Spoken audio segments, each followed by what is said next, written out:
कैकेयी मंथरा संवाद। कैकेयी रानी तो राम के राज्याभिषेक की सब तैयारियां करा रही थी। उनकी खुशी का पारावार ना था।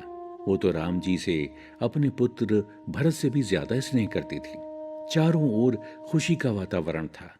ऐसे में मंथरा बड़ी दुखी मन और मुंह लटकाकर रानी के सम्मुख पहुंची तो उसे देख कैकेयी रानी ने हंसकर कहा, अरे ओ मंथरा, तू इतनी उदास क्यों है? अयोध्या के सब नर नारी तो खुशी संभाल नहीं पा रहे हैं। पर कैकेयी की बात सुनकर मंथरा कुछ नहीं बोली। लंबी उसां से भरकर त्रिया चरित्र दिखाती हुई आंसू ढरकाने लगी। रानी हंसकर कहने लगी, तेरी बड़ी लंबी जुबान है। लगता है तुझे आज लक्ष्मण ने कुछ सीख दी है, तभी तू ऐसी लंबी सांस छोड़ रही है। अरे कुछ बोलती क्यों नहीं? अरे श्री राम, राजा, लक्ष्मण, भरत और शत्रुघ्न सब कुशल तो हैं। इतना सुनते ही वो तो जोर जोर से विलाप करने लगी। कैकेयी ने उससे विलाप का कारण पूछा। मंथरा कटु स्वर में बोली, रानी, मेरी आंखें आने वाले दुर्दिनों को देख रही हैं, इसलिए मैं आंसू बहा रही हूं। वो दिन दूर नहीं जब तुम स्वयं एक दासी की भांति महल के एक कोने में बैठकर आंसू बहाती नजर आओगी। राम के राजा बनते ही तुम्हारा संपूर्ण वैभव और प्रभुत्व कौशल्या द्वारा धूमिल हो जाएगा। अभी भी समय है, संभल जाओ, अन्यथा कुछ शेष नहीं बचेगा। नहीं नहीं, ऐसा कदापि नहीं होगा। मेरा राम मुझे बहुत प्रेम करता है। तुम व्यर्थ में ही राम पर दोषारोपण कर रही हो। उसने कौशल्या और मुझ में कभी कोई अंतर नहीं समझा। भरत को तो वो अपने से भी अधिक प्रेम करता है। तुम विश्वमन करके मुझे भ्रमित मत करो। कैकेयी ने कठोरता के साथ प्रतिरोध किया। मंथरा पुनः विलाप करते हुए बोली, अरे रानी, तुम्हारी तो मति मारी गई है। जिस कौशल्या को तुमने अनेक बार नीचा दिखाया, क्या वो तुम्हें इसी प्रकार छोड़ देगी? नहीं, तुम देखना, राम के राजा बनते ही वो तुमसे गिन गिन कर बदला लेगी। कौशल्या के कहने पर ही राजा दशरथ राम का राज्याभिषेक उस समय कर रहे हैं जब भरत और शत्रुघ्न अपने ननिहाल गए हुए हैं। आखिरकार मंथरा के बार बार कहने पर कैकेयी का मन विचलित हो गया। वो भयभीत होकर, मंथरा, तुम ठीक कहती हो, परंतु अब क्या हो सकता है? कल राम का राज्याभिषेक हो जाएगा। मुझे इससे निपटने का कोई मार्ग नहीं सूझ रहा। अब तुम ही कोई उपाय बताओ।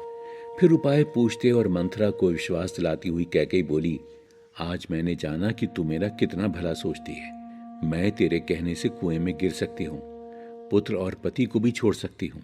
भला जब तू मेरी इतनी चिंता करती है, मेरे दुख को नहीं देख सकती, तो मैं भी अपने हित के बारे में क्यों न सोचूं? रानी को पूरी तरह अपने वश में जानकर कुबुद्धि मंथरा कहने लगी, हे स्वामिन, आपने एक बार मुझे एक कथा सुनाई थी, आपको याद है कि नहीं? अरे वही, तुम्हारे 2 वरदान अभी तक राजा के पास धरोहर हैं। आप उन्हीं वरदानों को मांगकर अपनी छाती ठंडी करो। पुत्र भरत को राज्य और राम को वनवास देकर अपनी सौत कौशल्या का सारा सुख अपनी झोली में भर दो। और सुनो, जब राजा दशरथ राम की कसम खा लें, तब वर मांगना, जिससे राजा अपने वचन से मुकरे नहीं, समझी? फिर मंथरा ने बड़ी चालाकी से कहा, हे स्वामिन, राजा आपको बहुत प्रकार से फुसलाने की कोशिश करेंगे, आपको अपने प्यार का वास्ता देंगे। अब तुम कोप भवन में जाओ और सब काम बड़ी होशियारी से करना। राजा पर सहजे विश्वास न कर लेना। कैकेयी ने मांगे 2 वरदान।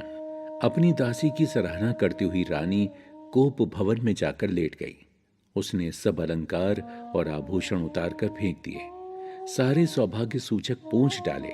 उधर राजमहल और नगर में खुशियों की धूम मच रही है। इस कुचाल के बारे में राजमहल में किसी को कोई जानकारी नहीं थी। सच ही कहा गया है, कुसंगति पाकर कोई भी नष्ट हो सकता है। कुसंगति होती ही ऐसी है। नीच के मत के अनुसार चलने से अच्छे भले मनुष्य की बुद्धि को भी काट मार जाता है। संध्या समय राजा दशरथ बड़े ही प्रसन्न मन और आनंद के साथ कैकेयी के महल में गए तो कैकेयी के कोप भवन में होने की बात सुनकर राजा सहम गए। अनिष्ट की आशंका से उनके पैर आगे की ओर नहीं बढ़ते हैं। राक्षसों से भी भय नहीं खाने वाले राजा दशरथ स्त्री का क्रोध सुनकर जड़वत हो गए। फिर डरते डरते राजा अपनी प्यारी कैकेयी के पास गए। कैकेयी की वो अवस्था देखकर राजा को बड़ा दुख हुआ। कुछ साहस कर राजा अत्यंत कोमल वाणी से बोले, हे प्राण प्रिय, तुम किस लिए रूठी हो? राजा उसे स्पर्श करते हैं तो वो उनका हाथ झटक देती है और क्रोध में क्रूर नागिन सी दिखती है। राजा बार बार उनकी उदासी का कारण पूछते हुए कहते हैं, हे प्रिय, तुम मुझे बताओ, किसने तुम्हारा अपमान करने की हिम्मत की? किसने तुम्हारा अनिष्ट किया है? मैं राम की सौगंध खाकर कहता हूं कि मेरा तुमसे कोई छिपाव नहीं है। मैं तुम्हारी हर बात मानने को तैयार हूं। तुम ये वेश त्यागो और आभूषण धारण करो। ये सुनकर कैकेयी हंसती हुई उठ बैठी, अपने गहने पहनने लगी, मानो कोई भिलिनी मृग को देखकर फंदा तैयार कर रही हो। अपने मन में कैकेयी को सुहृद देखकर राजा दशरथ प्रेम से बड़ी कोमल वाणी में बोले, हे भामिनी, मुझे तसल्ली हो गई। तुम तो जानती ही हो, नगर में घर घर आनंद के बधावे बज रहे हैं। मैं कल ही राम को युवराज पद दे रहा हूं, इसलिए तुम प्रसन्न हो जाओ। ये सुनते ही रानी का हृदय दहक उठा, मानो पका हुआ फोड़ा फूट पड़ा हो। परंतु कैकेयी ने अपने क्रोध को दबा लिया। भले ही राजा नीति निपुण हैं, पर त्रिया चरित्र भी तो अतः समुद्र है। फिर रानी कपटपूर्ण प्रेम बढ़ाकर नेत्र और मुंह मोड़कर हंसती हुई बोली, हे प्रियतम, आप बहुत भुलक्कड़ हैं। हमेशा मांग मांग तो कहते हैं, पर देते कभी कुछ नहीं। याद हो तो आपने कभी मुझे 2 वरदान देने को कहा था, लेकिन आज तक नहीं दिया। राजा हंसकर बोले, मैं तुम्हारा इशारा समझ गया। भले ही 2 के बदले 4 वर मांग लो। रघुकुल में तो ये रीति सदा से चली आई है कि हमारे प्राण भले ही चले जाएं, पर वचन देकर नहीं मुकरते। रानी ने अच्छा अवसर देख तुरंत कहा, ऐसी बात है तो स्वामी सुनो। 1 वर में तो मेरे भरत को राज तिलक दीजिए और दूसरे वर में राम को 14 वर्ष का वनवास दीजिए। ये सुनते ही राजा सहम गए, उनसे कुछ कहते नहीं बना। राजा के चेहरे पर हवाइयां उड़ने लगी, चेहरे का रंग उड़ गया, मानो ताड़ के पेड़ पर बिजली गिर गई हो। अपने माथे पर हाथ रखकर राजा ऐसे सोच करने लगे, मानो क्या सोचा था और क्या हो गया। राजा का ऐसा बुरा हाल देखकर दुर्बुद्धि कैकेयी क्रोधित होकर बोली, किस बात का शोक है आपको? क्या भरत आपका पुत्र नहीं है? क्या मैं आपकी अर्धांगिनी नहीं हूं, जो मेरी बात सुनते ही तुम्हें आघात लगा? अरे देना है तो दीजिए, नहीं तो मना कर दीजिए। फिर कुछ पल के इंतजार के बाद वो बोली, वर कोई मैंने नहीं मांगे थे, आप ही ने हट करके देने को कहा था। अब मन नहीं है तो भले ही मत दीजिए।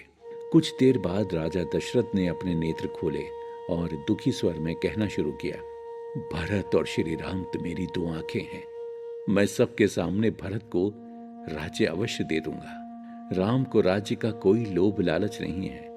भरत युवराज हो जाएगा, अब उसका त्याग दो और दूसरे वर के बदले तुम कोई और वर मांग लो। राजा दशरथ की बात सुनकर रानी कैकेयी निराश होकर बोली, ऐसे ही करना था तो तोड़ दीजिए अपनी प्रतिज्ञा, मैं कुछ नहीं कहूंगी।